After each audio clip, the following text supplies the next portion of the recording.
De Heer zij met u en met uw geest. Lezing uit het heilige evangelie van onze Heer Jezus Christus volgens Marcus. Lof zij u Christus.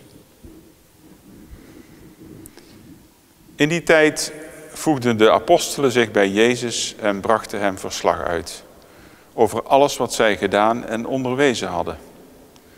Daarop sprak hij tot hen: Komt nu eens zelf mee naar een eenzame plaats om alleen te zijn en rust daar wat uit. Want wegens de talrijke gaande en komende mensen hadden zij zelfs geen tijd om te eten.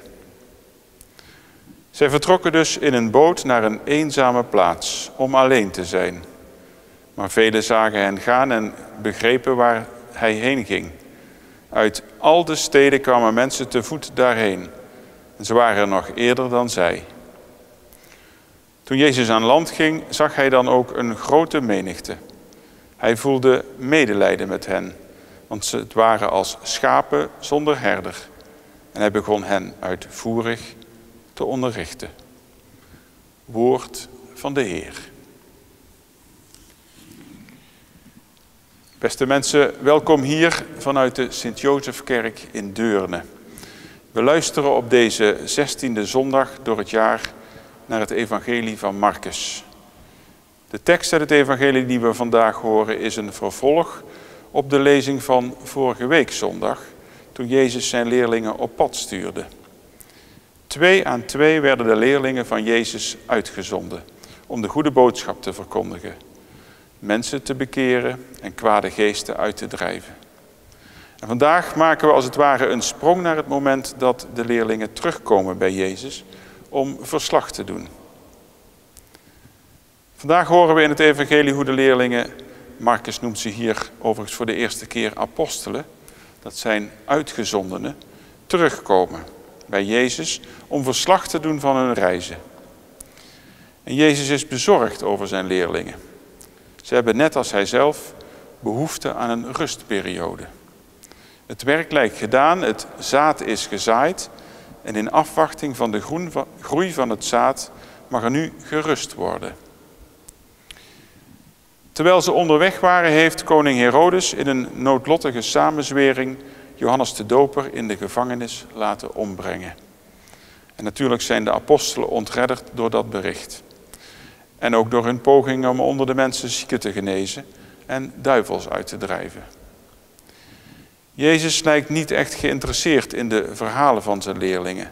Hij ziet hun vermoeidheid en zegt: Kom, laten we in een boot gaan naar een eenzame plaats om alleen te zijn en wat te rusten. Ze hebben het zo druk gehad dat ze nog geen tijd hadden om te eten. Jezus en zijn apostelen laten zich als het ware opeten door de menigte. En nog eens herhaalt Marcus dat ze naar een eenzame plaats vertrekken. Ze zijn echter nog steeds omringd door een grote menigte. Dat contrast, de drukte tegenover de afzondering, tekent een moment af waarop Jezus zijn leerlingen iets bijzonders wil laten zien. Juist zoals hij dat doet wanneer ze samen een berg opgaan of later in de tuin van Getsemane. De rust die ze zoeken wordt echter wreed verstoord. Bovendien, het verhaal van de dood van Johannes de Doper luidt ook het lot van de apostelen in. Wanneer ze per boot vertrekken, hebben de vele mensen die Jezus volgen dat door en gaan hem voor naar de plaats aan de andere kant van het meer. Ziet u het al voor zich? Je denkt dat je ergens rustig aan kunt komen en dan staan er hele drommen mensen die van alles en nog wat van je verwachten. Jezus krijgt oprecht medelijden met die mensen, want ze zijn als schapen zonder herder. Schapen zonder herder zijn zonder voedsel of water. De herder drijft zijn schapen naar een plaats waar ze veilig zijn en kunnen eten.